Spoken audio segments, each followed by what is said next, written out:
এই মুহূর্তে মাননীয় স্পিকার, আমার দলের সদস্যরা এবং ক্ষেত্র বিশেষ আমি দেখছি বিরোধী দলের বন্ধুরাও আমার কিছু কিছু কথায় টেবিল থাপড়াচ্ছেন। মাননীয় স্পিকার, এই যে চেয়ারটা আপনি দেখছেন, যেই চেয়ারে আমি এখানে বসছি আপনার সামনে মাননীয় স্পিকার, এই চেয়ারটি খুব কঠিন একটি চেয়ার মাননীয় স্পিকার। এই চেয়ারটি দেখলে মনে হয় বসতে খুব আরাম, আসলে মাননীয় স্পিকার মোটেও আরামের না।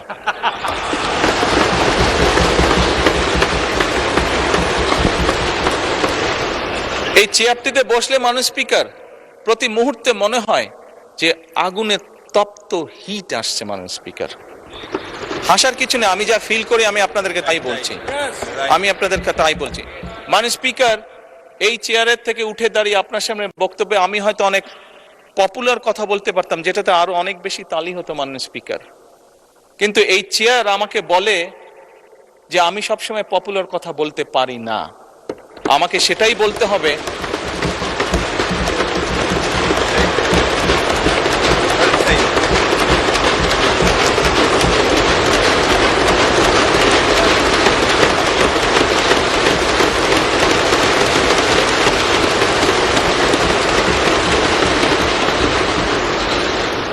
মাননীয় স্পিকার, একজন রাজনীতিবিদ হিসাবে আমারও তো ইচ্ছা করে পপুলার কথা বলতে, যাতে জোরে জোরে তালি পায়, কিন্তু এই চেয়ার প্রতি মুহূর্তে আমাকে স্মরণ করে দেয়, no, you have to take the right decision, not the popular decision.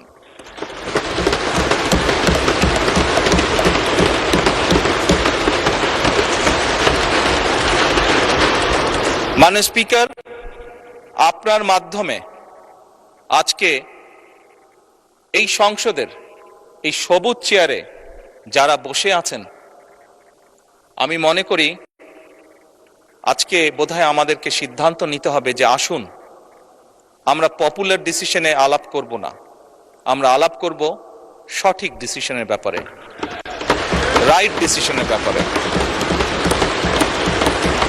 মাননীয় স্পিকার, আজকে এই সংসদ অধিবেশনের শেষ দিন, আজকে অধিবেশন শেষ হয়ে যাবে।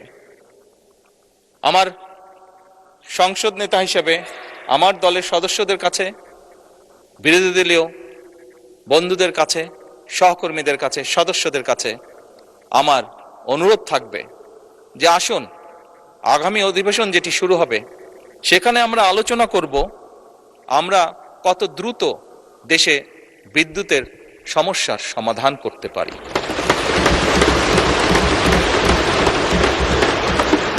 মাননীয় স্পিকার, আমরা আলাপ করতে চাই, আমি আলাপ করতে চাই আগামী সংসদে কত দ্রুত আমরা কত বেশি সংখ্যক মানুষের কর্মসংস্থান, দেশেই হোক বিদেশি হোক, তৈরি করতে পারি। মাননীয় স্পিকার, এই সংসদে দাঁড়িয়ে আমি আলাপ করতে চাই যে আমাদের শিক্ষা প্রতিষ্ঠান, আমাদের হাসপাতালগুলোতে কত দ্রুত শিক্ষা এবং চিকিৎসা সুবিধা আমরা পৌঁছে দিতে পারি।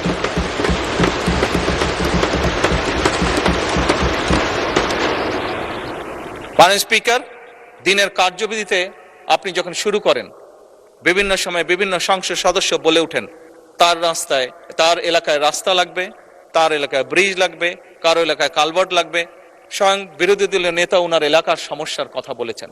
মাননীয় স্পিকার, আমরা যদি দেশের পরিস্থিতি স্থিতিশীল রাখতে না পারি, দেশে আমরা যদি অর্থনৈতিকভাবে শক্তিশালী করতে না পারি, মাননীয় স্পিকার, বর্তমান প্রেক্ষাপটে যেখানে 30 লক্ষ কোটি টাকার ঋণ নিয়ে এই সংসদ দেশ পরিচালনা শুরু করেছে, সেই দেশকে আমরা এগিয়ে নিতে পারবো না।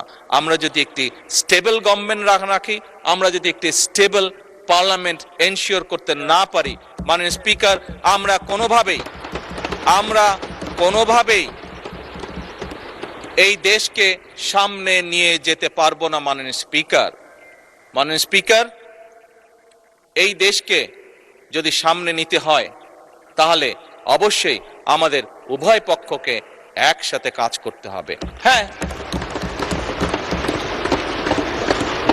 বাংলাদেশে আইটি শিল্পের বিকাশ কিভাবে হবে এ ব্যাপারে হয়তো আমাদের মধ্যে ডিবেট হতে পারে, এ ব্যাপারে আমাদের মধ্যে দ্বিমত থাকতে পারে, কিন্তু বাংলাদেশের আইটি শিল্পের বহিঃপ্রকাশ হতে হবে। এ ব্যাপারে আমাদের মধ্যে নিশ্চয়ই কোনো ডিবেট নেই মাননীয় স্পিকার। সেজন্যই আসুন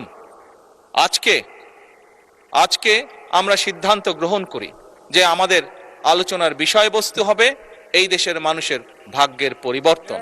আমাদের আলোচনার বিষয়বস্তু হবে মাননীয় স্পিকার, আমাদের আলোচনার বিষয়বস্তু হবে যে আমরা অন্য দেশের উদাহরণ দেব না, বরং আমাদের দেশকে আমরা সামনে এগিয়ে নিয়ে যাব। মাননীয় স্পিকার 1971 সালে এই দেশ যখন স্বাধীন হয়েছে, এই মুহূর্তে আমরা বিভিন্ন বিবেচনায় আমাদের